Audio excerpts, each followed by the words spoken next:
nicely together. Thank you so much. Srila Prabhupada ki jai.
Hare Krishna. Thank you. So nice to be here. Thank you very much. Jaya Radha Madhava Kunja Bihari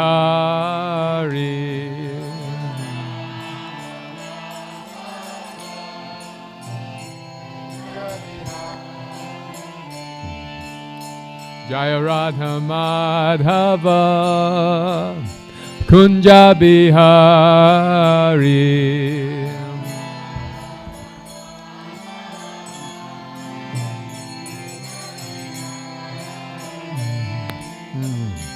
Gopi Jana Vallabha Girivaridhari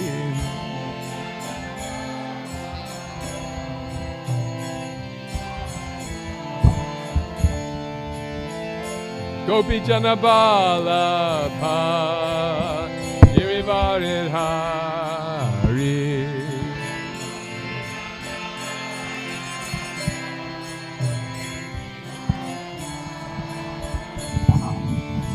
Yashoda Nandana Brajajana Ranjana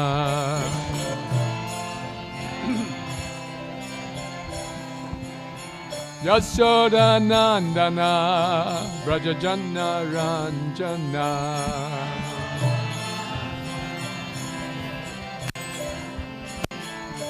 Jamuna Tiram Vanachari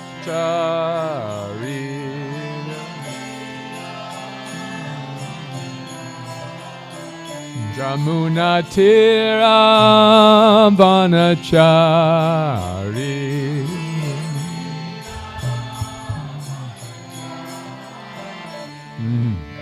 Jaya Radha Madhava Kunja Bihari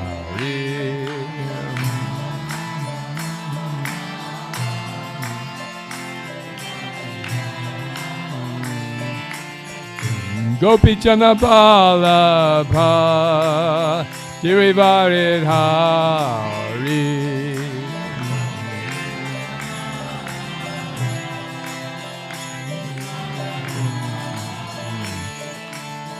Yashoda Nandana Brajajana Ranjana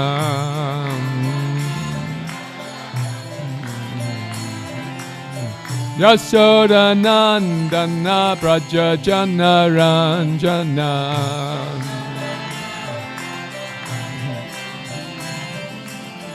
Jamuna Tira Vanachari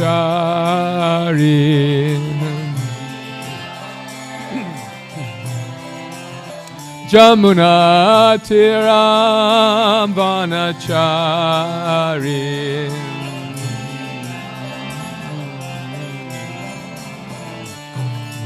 Jaya Radha Madhava Kunja Bihari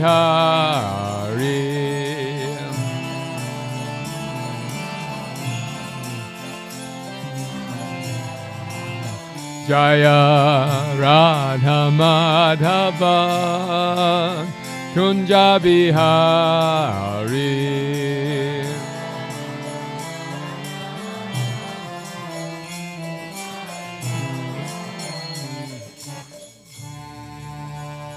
Gaur Premanandi.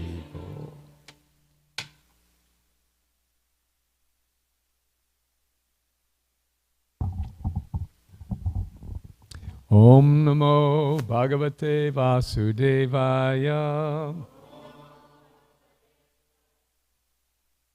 Om Namo Bhagavate Vasudevaya.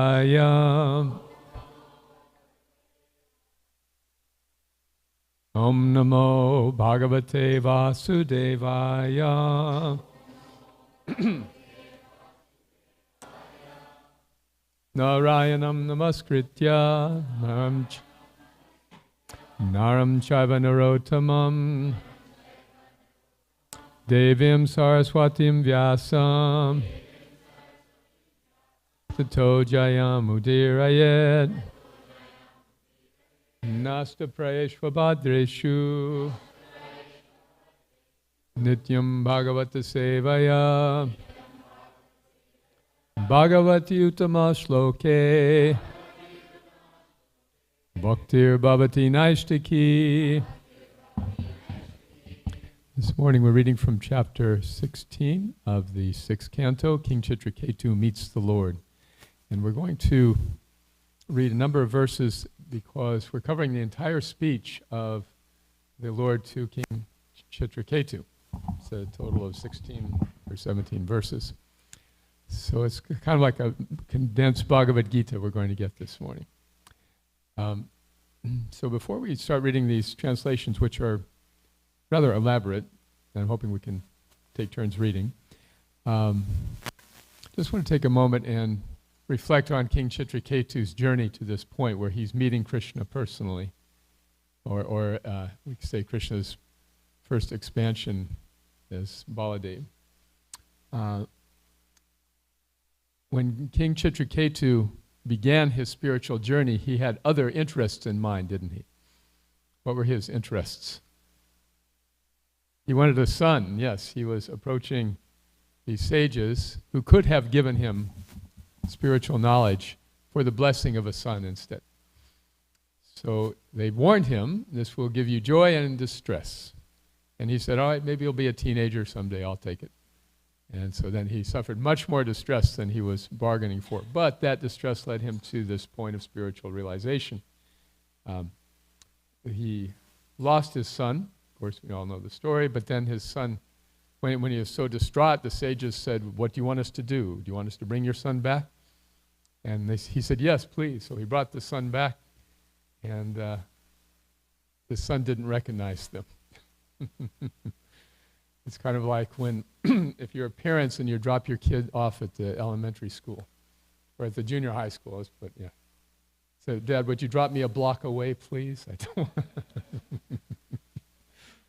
So they said, son, you're back. And he said, who are you? He said, we're your loving parents, don't you recognize us? And then what did he say? Which parents are you? Yes, I've had so many parents, which ones are you? So all of this was quite humbling for King Chitraketu and enlightening at the same time.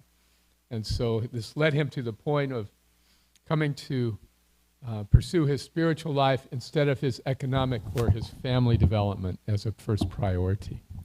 That was his very difficult road to enlightenment. Something I think we can all relate to, that there have been distresses and traumas in our lives that have led us to turn to God in some way or another. And so that is one of the reasons Krishna lists Chatur Vidha Bhajanti Mam Jana Sukriti Norjuna. The Sukriti, the pious, turn to him because of wisdom, curiosity, but often distress or financial difficulty.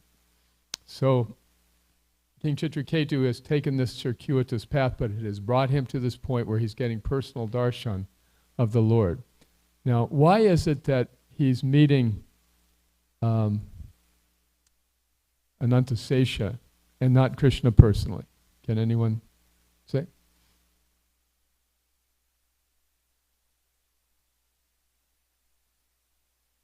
Adi Guru. Yes, Lord Balaram and Lord Nityananda. So that's all right, but don't we meet Krishna through the Guru?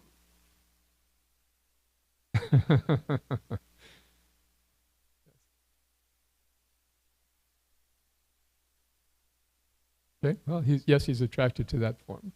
I was going more with Narottam Prabhu's point that you see, Krishna is very busy with his devotees who are already past all of these ancillary desires.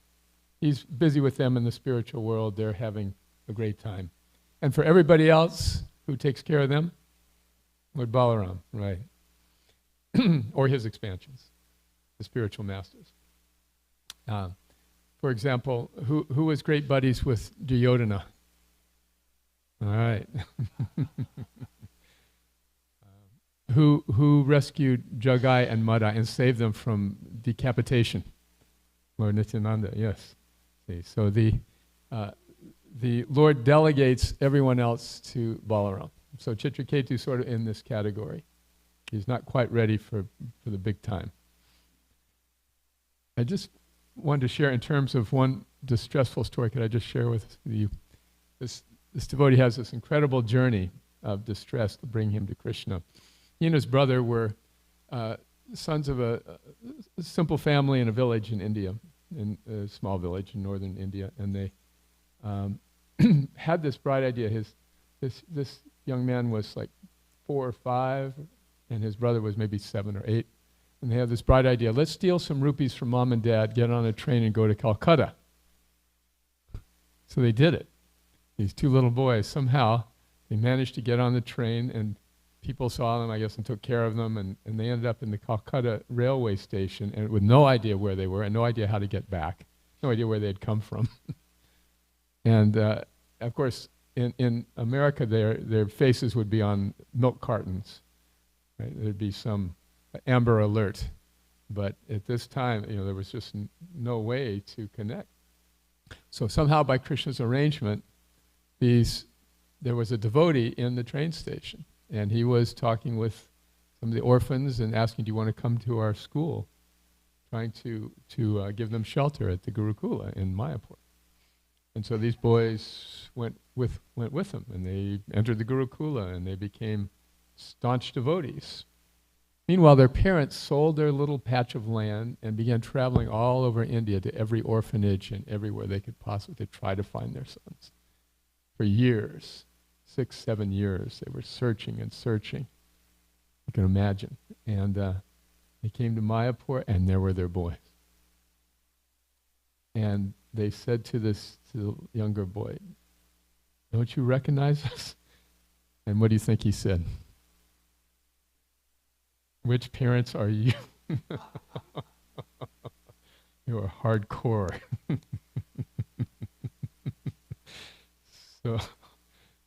So fortunately the parents also became devotees. They were grateful. Their sons had gained shelter. So sometimes our paths are circuitous. This is the story of Chitraketu. But now this is the moment where he's finally meeting the Lord, the object of his attraction. And here he's offered prayers, or rather yesterday or the previous days, we're reading his prayers to the Lord. Now we're going to read the Lord's responses. So there's many verses, very philosophical verses. And one last thing before we start reading.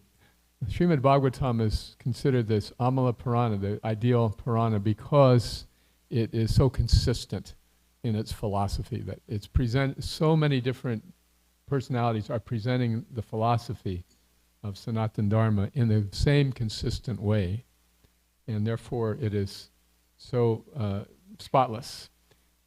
So most of the concepts we're going to be reading and hearing about just now are familiar to almost everyone. And so I'm not going to go into those in any detail, but if you do come across one that you have a question about or are not familiar with, please bring it up and we can discuss. Is that all right?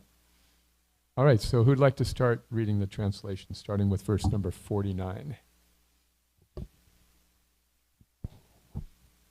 Shukadev Goswami continued, the Lord, the Supreme Personality of Godhead, Anantadeva. Being very much pleased with prayers offered by Chitraketu, the king of the Vidyaharas replied to him as follows: O best of the Kuru dynasty, Maharaj Parikshit. The Supreme Personality of Godhead, Anantadev, replied as follows: O King, as a result of your having accepted the instructions spoken about me by the great sages Narada and Angira, you have become completely aware of transcendental knowledge. Because you are now educated in the spiritual science, you have seen me face to face. Therefore, you are now completely perfect.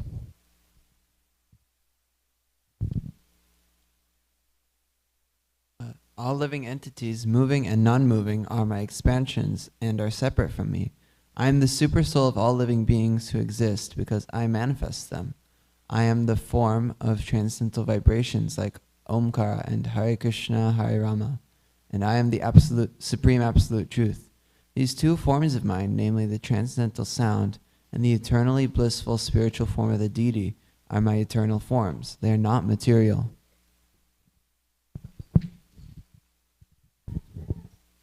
In this world of matter, which the conditioned soul accepts as consisting of enjoyable resources, the conditioned soul expands, thinking that he is the enjoyer of the material world. Similarly, the material world expands in the living entity as a source of enjoyment. In this way, they both expand, but because they are my energies, they are both pervaded by me. As the Supreme Lord, I am the cause of these effects, and one should know that both of them rest in me. When a person is in deep sleep, he dreams and sees in himself many other objects, such as great mountains and rivers, or perhaps even the entire universe, although they are far away. Sometimes when one awakens from a dream, he sees that he is in a human form, lying in his bed in one place. Then he sees himself, in terms of various conditions, as belonging to a particular nationality, family, and so on. All the conditions of deep sleep, dreaming, and wakefulness are but energies of the Supreme Personality of Godhead. One should always remember the original creator of these conditions, the Supreme Lord, who is unaffected by them. Know me to be the Supreme Brahman, the all-pervading Supersoul, through whom the sleeping living entity can understand his dreaming condition and his happiness beyond the activities of the material senses. That is to say, I am the cause of the activities of the sleeping living being. If one's dreams during sleep are merely subject matters witnessed by the Supersoul, how can the living entity, who is different from the Supersoul, remember the activities of dreams? The experience of one person cannot be understood by another. Therefore, the knower of the facts, the living entity who inquires into the incidents manifested in dreams and wakefulness, is different from the circumstantial activities. That knowing factor is Brahman. In other words, the quality of knowing belongs to the living entities and to the Supreme Soul. Thus, the living entity can also experience the activities of dreams and wakefulness. In both stages, the knower is unchanged, but is qualitatively one with the Supreme Brahman. When a living entity, thinking himself different from me, forgets his spiritual identity of qualitative oneness with me in eternity, knowledge, and bliss, his material conditional life begins. In other words, instead of identifying his interest with mine, he becomes interested in his bodily expansions like his wife, children, and material possessions. In this way, by the influence of his actions, one body comes from another, and after one death, another death takes place. A human being can attain perfection in life by self-realization through the Vedic literature and its practical application. This is possible especially for a human being born in India, the land of piety. A man who obtains birth in such a convenient position but does not understand his self is unable to achieve the highest perfection, even if he is exalted to life in the higher planetary systems.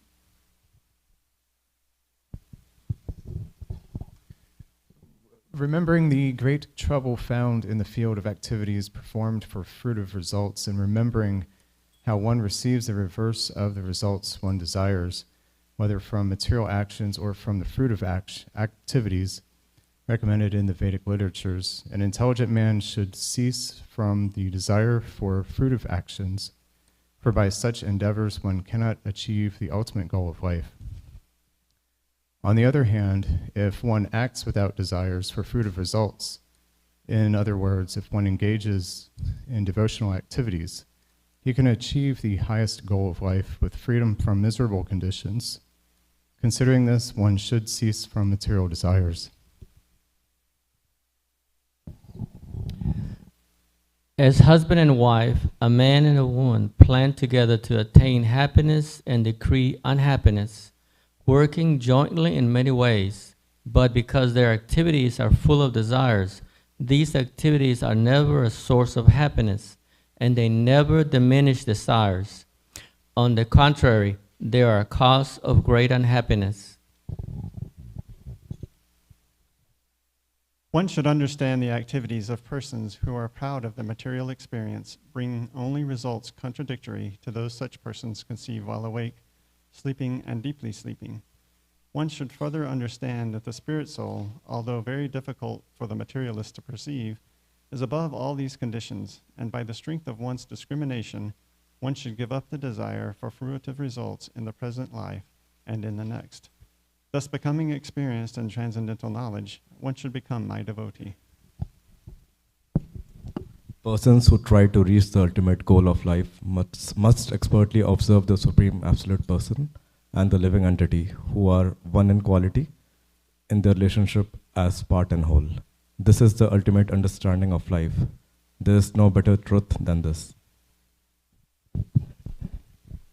O King, if you accept this conclusion of mine, being unattached to material enjoyment, adhering to me with great faith, and thus becoming proficient in and fully aware of knowledge and its practical application in life, you will achieve the highest perfection by attaining me.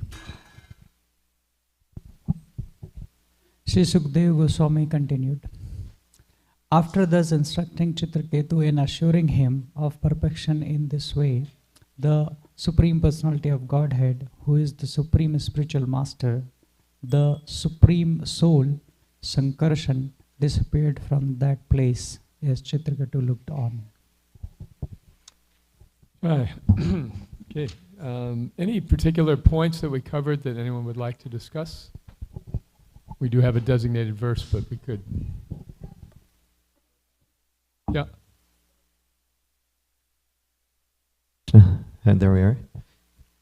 Thank you for asking. There were 2 points that stood out to me. One was about how the deity is not material, just like the holy name is not material. It was one of the first verses. Mm-hmm. I was wondering if you could touch on that for us, please. Well, that happens to be the designated verse. Oh, it is? Okay, well then, Mystical. I'm sorry, I'm not familiar with the format. That's all right. So, okay. We always pick out one verse, so that was the one. Okay, we'll leave it for the class. All right. No, that's Thank good. you. That's fine. That's number 51. Verse number 51. All living entities, moving and non-moving, are my expansions and are separate from me. I am the supersoul of all living beings who exist because I manifest them. I am the form of the transcendental vibrations like Omkar and Hare Krishna, and I am the supreme absolute truth. These two forms of mine, namely the transcendental sound and the eternally blissful spiritual form of the deity, are my eternal forms. They are not material. Right? Okay, I'm going to read a little of the purport, and then we'll... Okay, so let's actually chant, yes. Aham vai sarva bhutani bhutatma bhuta bhavana shabda brahma param brahma amabhe sashvati tanu aham vai sarva bhutani Bhutatma Bhuta Bhavanaha Shabda Brahma Param Brahma Mamobhe Shashvati Tanu. Please chant.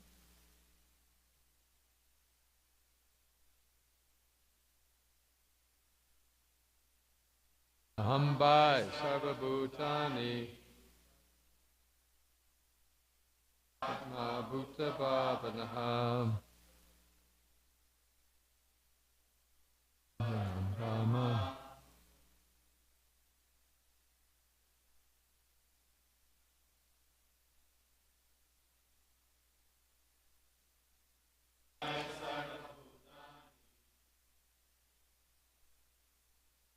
Atma Bhuta Bhavanaha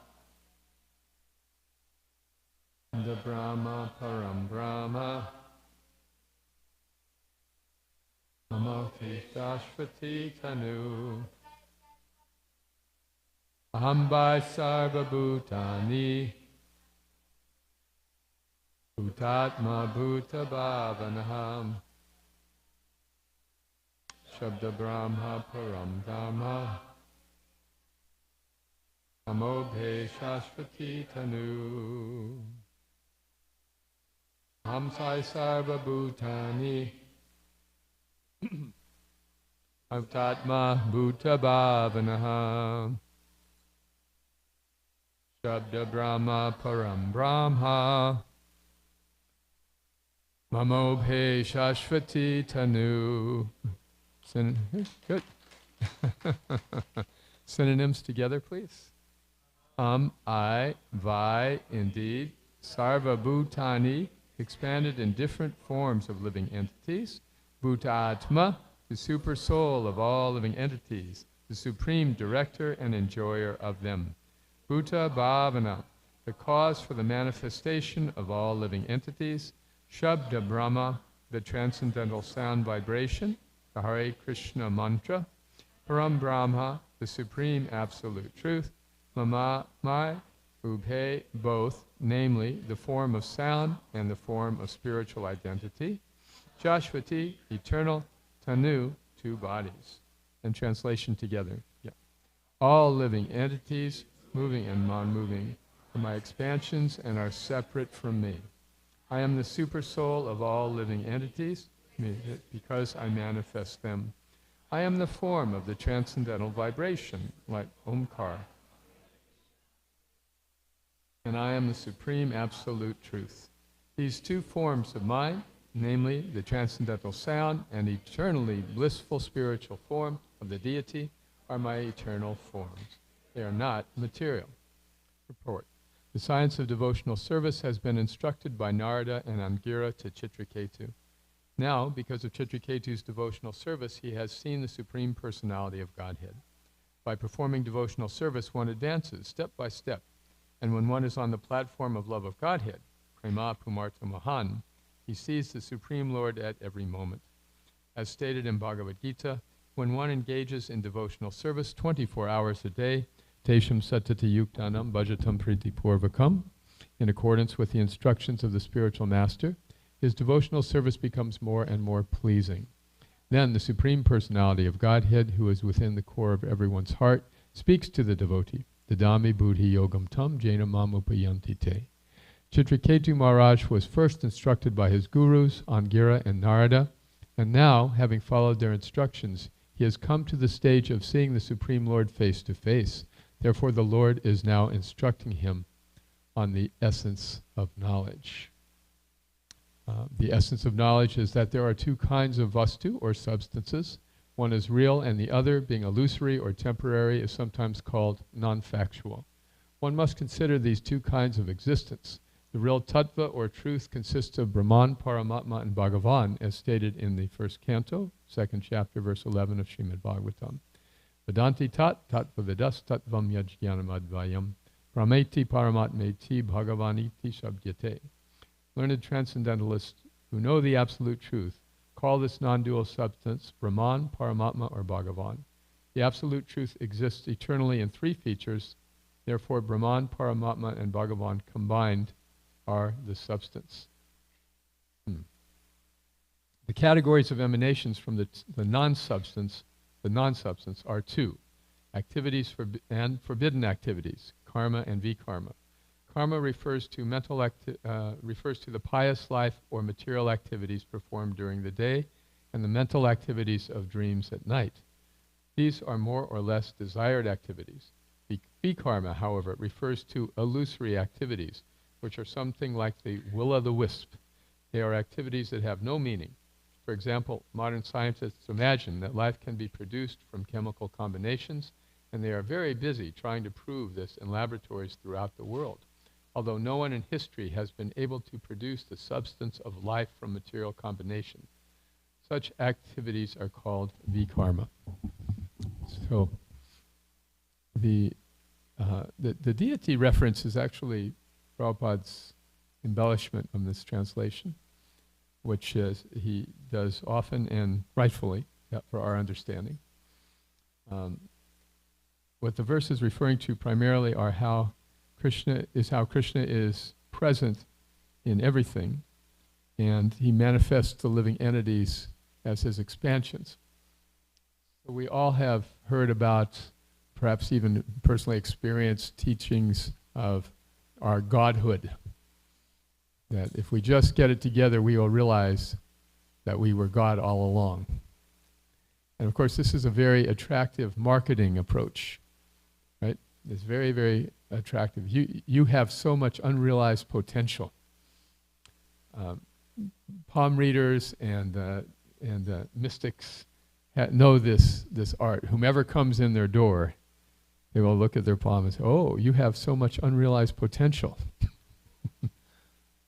And the poor customer, they, "Oh yes, finally somebody has understood me," because we all are feeling somewhat unfulfilled. Yeah? So to say you are God plays off of this universal experience. As Giriraj Maharaj wrote, "If to become God is your ambition, why should God help his own competition?" The idea of becoming God implies a sort of competitive approach to spirituality.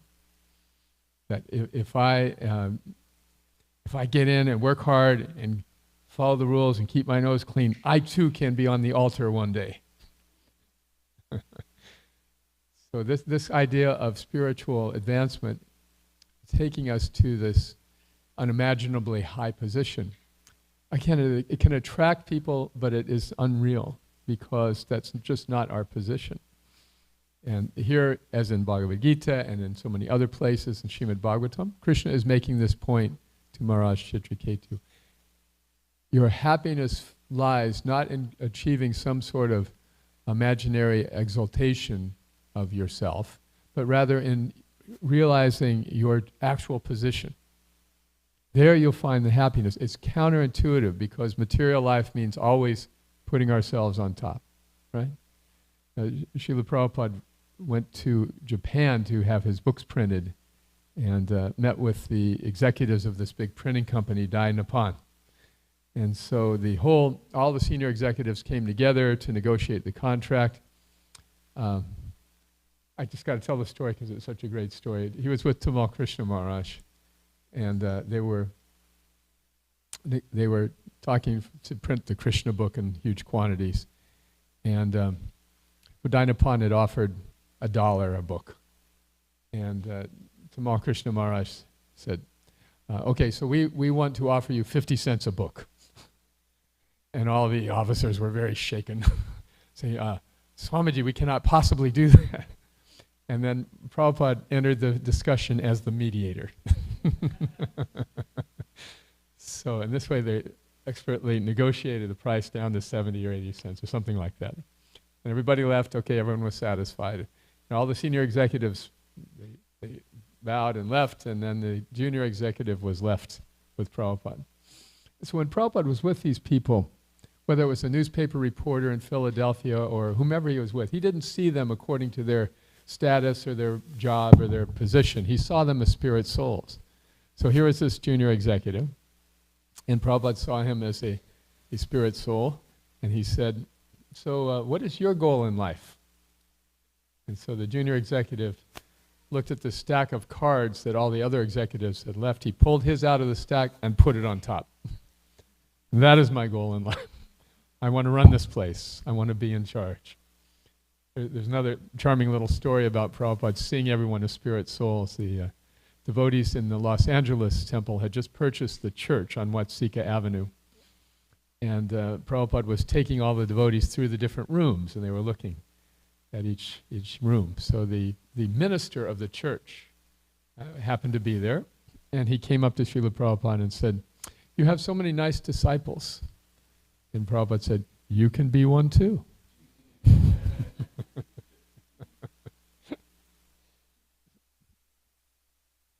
This vision of spirituality comes from knowledge. It begins with knowledge. In any pursuit, we begin by becoming aware of that which we do not know. Now, there is unconscious incompetence. We don't even know what we don't know. Then there is conscious competence. Okay.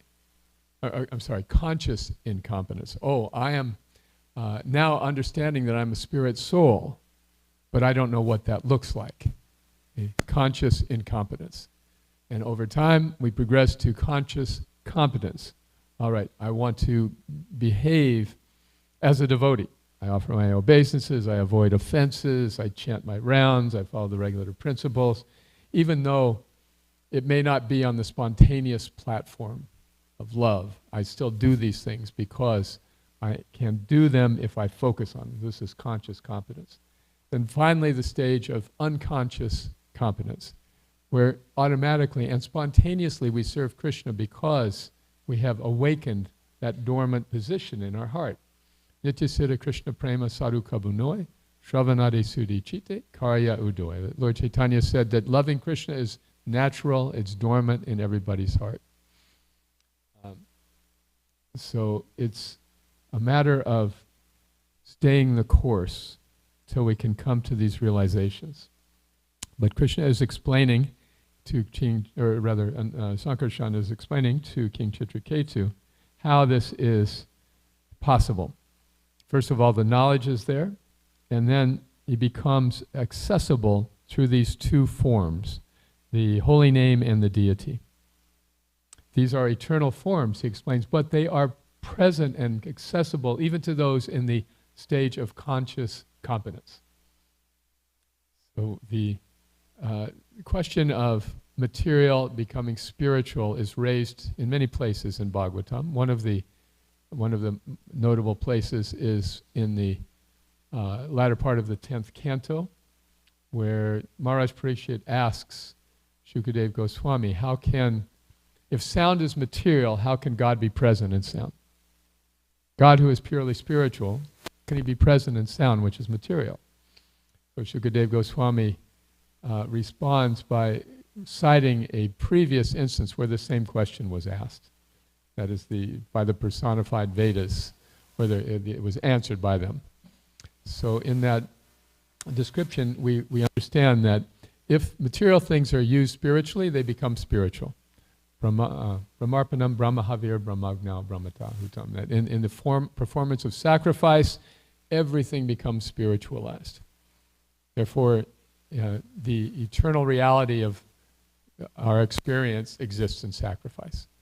When we recognize that we are already performing sacrifices, just sending them in the wrong direction, when we redirect, that's when the doors to spiritual life open. When we sacrifice for Krishna instead of for things such as a son or for a kingdom or whatever we might aspire for, when we actually, from the core of our heart, think, I just want to please Krishna, that's all that matters. That's all that matters. Anything else, that's secondary, but I just want to please Krishna. That means we have returned to our eternal spiritual position. So how do we come to that? Through these forms that Krishna has kindly made available to us. The sound vibration, which is easily accessible to everybody. Hare Krishna, Krishna Krishna, Hare Hare, Hare Rama, Rama Rama, Hare Hare. As Lord Chaitanya said, Nam Nama Kari Bahuda Nija Sarva Shaktis. I have invested, Krishna, you have invested all of your energies in these holy names. And there's no hard and fast rules for chanting them, any time, any place. However, Durdaivam Idrishami Hajjani Nanaraga, expressing the position of the conscious competent, he says, I have no taste for them. How unfortunate am I. And secondly, the deity form. So the deity form is just, of Radha Kalachandji is so amazing and overwhelming. Such a powerful experience for the senses. You know, when you think about going into, I was in Kerala last year in South India, and it's a very beautiful part of India and very different than northern India, where I have always visited before. People are quite cordial, mellow, and a little less passionate. Is that a fair assumption? I don't want to offend anybody. I have heard from Indian nationals that is the case, that there's a gulf of difference. But anyway, the point is that Kerala is also a heavily Christian part of India. And so near where I was staying, there was a big, beautiful Christian church. It was a gorgeous building and very impressive. And it had been there in different iterations for over 100 years. And so on a japa walk, my wife and I thought, it'd be nice to, let's go take a look. So we went in and we were peeking in the windows, looking, and it's a Catholic church, and she was raised in a Catholic church. And she said, that looks very familiar. There were pews with no cushions on them, rather austere. And as we were looking here and there, a gentleman came up and said, go on in, go on in. So we went in. He showed us the open door. We went in and looked around, and sure enough, that's pretty much what it was. It was pews and a pulpit. And there was a couple of statues, Mary and Jesus, but no shringar, no decorations, and maybe a little vase of flowers at the bottom. It was very austere and dry. So this process of worshiping the deity assaults our senses, doesn't it? When we see how beautiful the deity is, when we see how much bhakti has gone into every facet of their presence, the flowers, the clothes, the backdrops, the altar, everything just expresses, this is the highest expression of love I can offer. In this way, bhakti just emanates. And it's worse than COVID. It's more contagious. It's infectious. So the deity to the mundane person would seem like a beautiful statue or a beautiful display. But to the devotee, Premanjita Charita Bhakti Vilochanena, we see the devotion behind, we feel the devotion, and we are arrested and stopped, and our attention is captured because we recognize that there is a sacrifice that goes beyond just sacrificing for ourselves. And when we sacrifice for Krishna, obviously this could not be done out of out of employment. It can only be done out of joy. Even if somebody's maintained in a simple way to do it, it is just a manifestation of love. Similarly, chanting, when we're advanced, it goes beyond just the knowledge of the holy name. We put our whole heart into every mantra.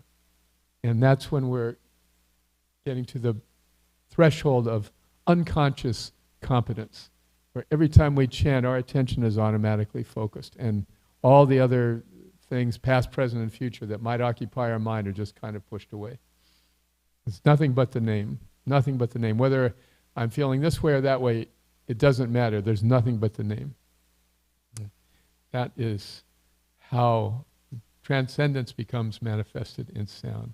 That is how we realize our relationship with our Creator, which is one in substance but different in quantity. And that potentiality that is dormant in us all becomes manifest when we get back in our proper relationship. So the deity and the holy name make that possible. What do you think, Prabhu? It's so sublime and it's so satisfying to hear that. However, I'm here to throw some assaults at you. So before we get to that, could we hear from Nanda Kumar? I think he was going to say something much sweeter. Of course, certainly. It was about the overall question I thought of when you read all the 10, 11 verses.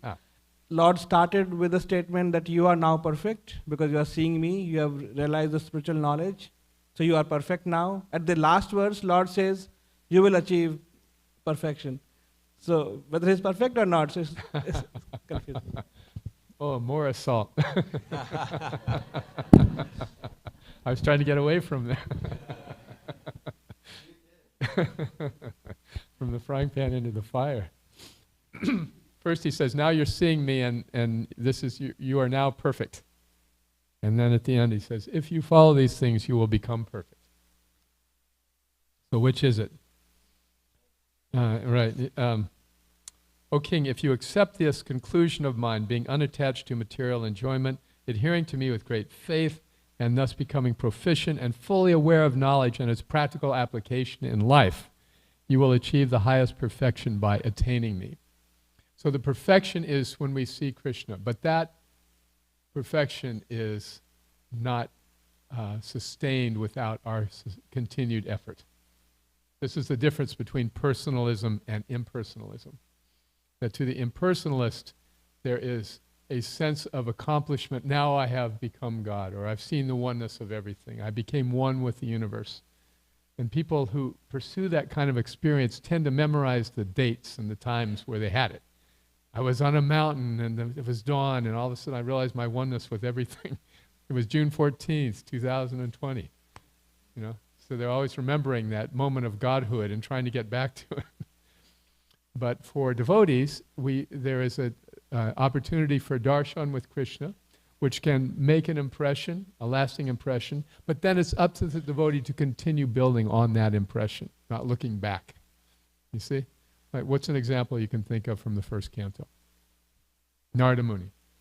Narada Muni had darshan of Krishna after his very difficult sojourn. And what did Krishna say?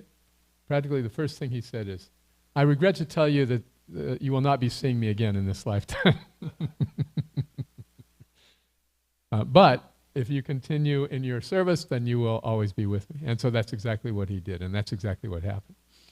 You see, so the perfection is there, but it's not finished. That's see, we like everything to be done, and it's like our spiritual weekend, and we can just go home and relax, you know. But the challenge of devotional service is that we have to, as it says biblically, you have to pick up your cross every day. I guess you could say you have to pick up your beads every day. Right? You have to do the chanting. You have to every day reinvest your energy in service to Krishna. In the early days, sometimes devotees would say, Prabhu, I'm really busy. Could you chant 4 rounds for me?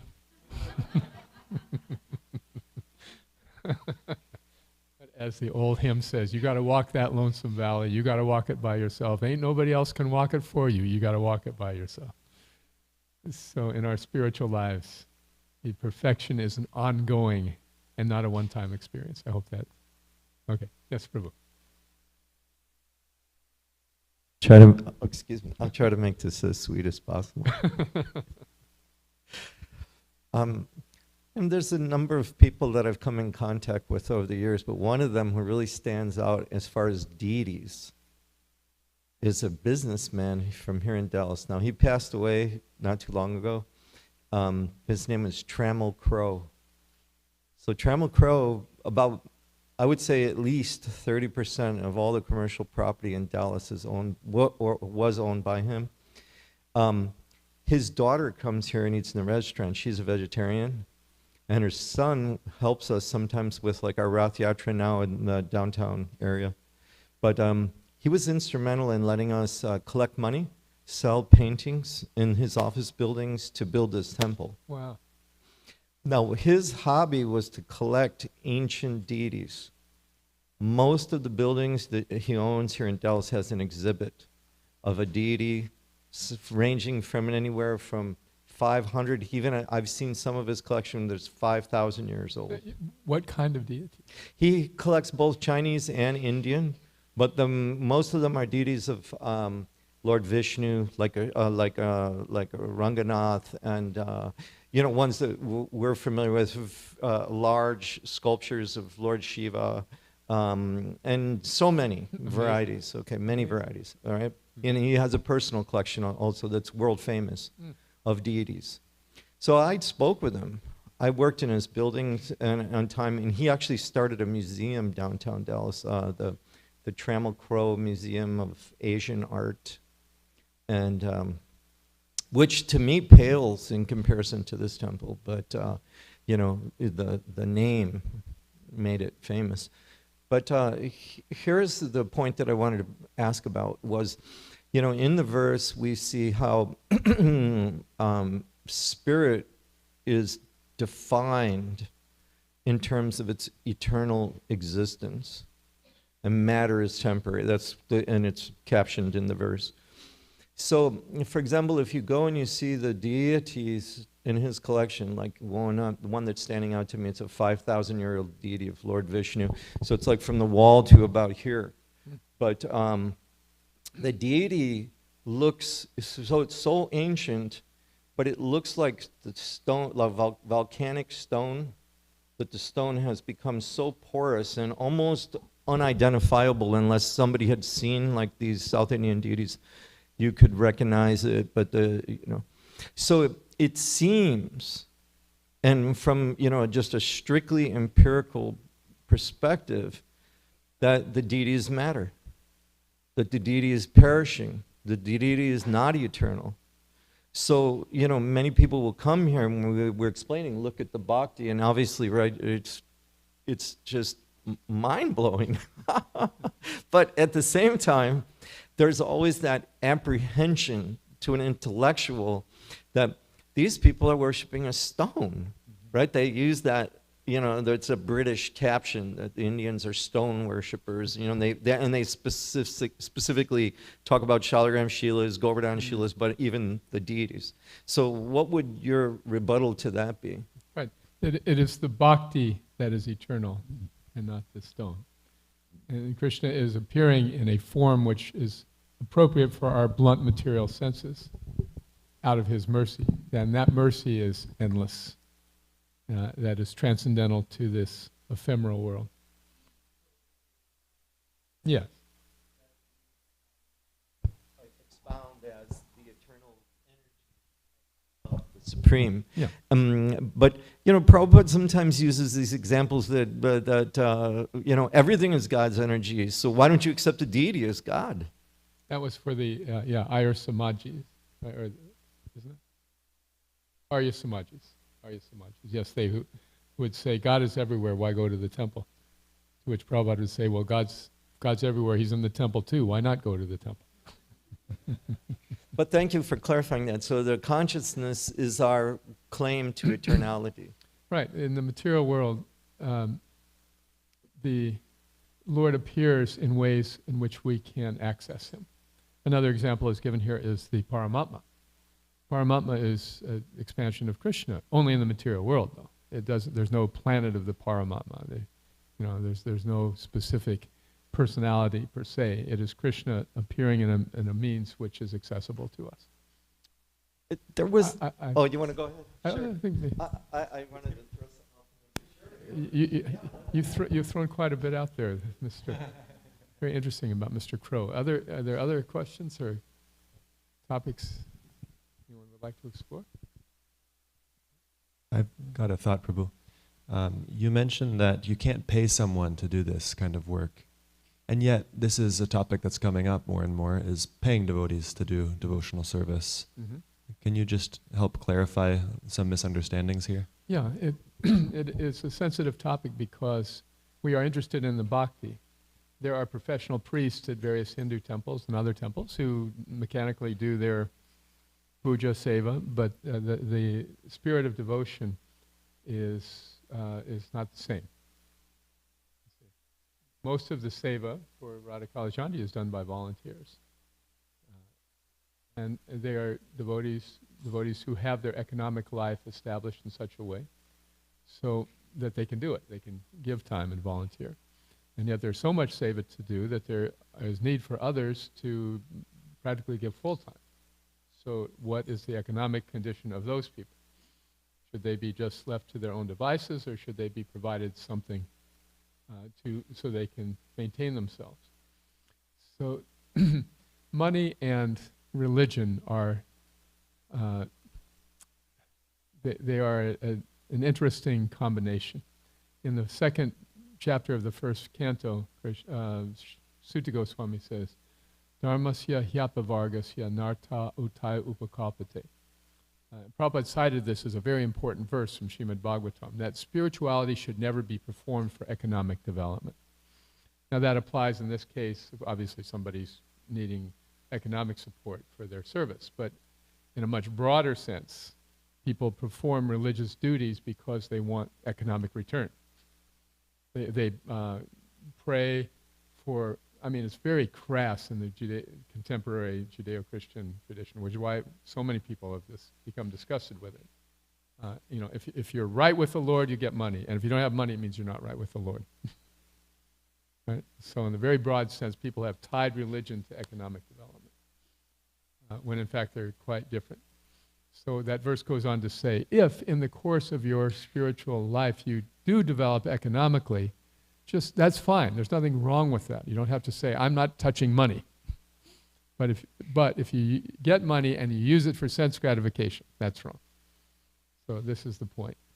So some devotees are very rich, some devotees are very poor. And it has nothing to do with the neither extreme has anything to do with the quality of their devotion. So in the just a little social studies here in terms of ISKCON. In the very early days of ISKCON, we were all volunteers. Prabhupada said in Los Angeles there should be no salaries. He was providing housing, he was providing meals, even for householders. He said, why should there be salaries? But as their families grew, then Prabhupada further said, okay, if you're going to be married, you have to be prepared to support a family. Cannot be dependent on the temple if you're going into that phase of family life. So most of us were quite unprepared for that. And hence we were selling buildings at Trammell Crow's, selling paintings at Trammell Crow's, right? As office buildings, yeah. So it has been a long, arduous journey to get to this point where we understand that we need some religious professionals and they need to be provided for. And that is a standard in this part of the world. In India, it's different because families tend to own the temples. Right? The temple becomes a family concern. It's the family business. Right? And this is why when Gorkashore Das Babaji left his body, people were fighting over it because he was such a renowned sadhu. They thought, okay, well, this will be a real good addition to our temple income. And Bhaktisiddhanta had to stop it by his requiring purity for anyone who took the body. So the point is that our temples are owned in a community sense, in a collegial sense, in a non-profit sense, that we are not, this is not the sole proprietorship of any one family or individual. Right? So as a result, they have to be run in a more judicious way so that people can be supported and allowed to fully give their bhakti. The test will be, so we've matured as an organization to this point, where most of the congregation is financially independent and some will be financially dependent and to be able to serve the community full time. So the two tests will be whether the community can value the devotion sufficiently to support financially, and whether those who are being supported financially do not use their revenue for sense gratification. That will make the whole thing collapse. That was Prabhupada's fear when he said no salaries, right? That it would just become an organization where we make money and pay people well, and then they get lazy and lose sight of the mission. So it's very clear to me we need religious professionals to grow our movement. We can't do it just on the basis of volunteers. The Mormon Church is an example of an all-volunteer religious organization that has been very successful. However, they have done it by making business a core principle. And if you with all due respect, if you really study the philosophy, it's not very deep. So it is sort of more of a material purpose for coming together, celebrating God, and then making money. It's a good American church. So our tradition doesn't accommodate that. Our tradition has great value on renunciation. And renunciates who can be respected and supported within that framework, then we're really establishing varnashram. People who are renunciates, even if they're householders, but they don't want to grow a family, they just want to serve full time. People like that can be supported. Okay, that's my 2 cents on it. It's not definitive, but just from my perspective, having lived this life of a quasi-religious professional in ISKCON. Yes, next. What's our time? One more question, is that right?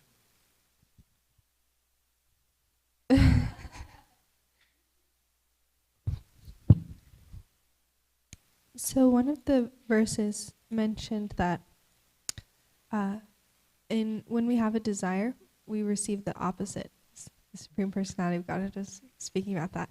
Now I feel that, and yet also in the world it seems sometimes people are having their desires fulfilled in a material sense. Yes. And we also describe the Supreme Personality of Godhead as someone who fulfills our desires. So I was wondering if you could clarify that. Right.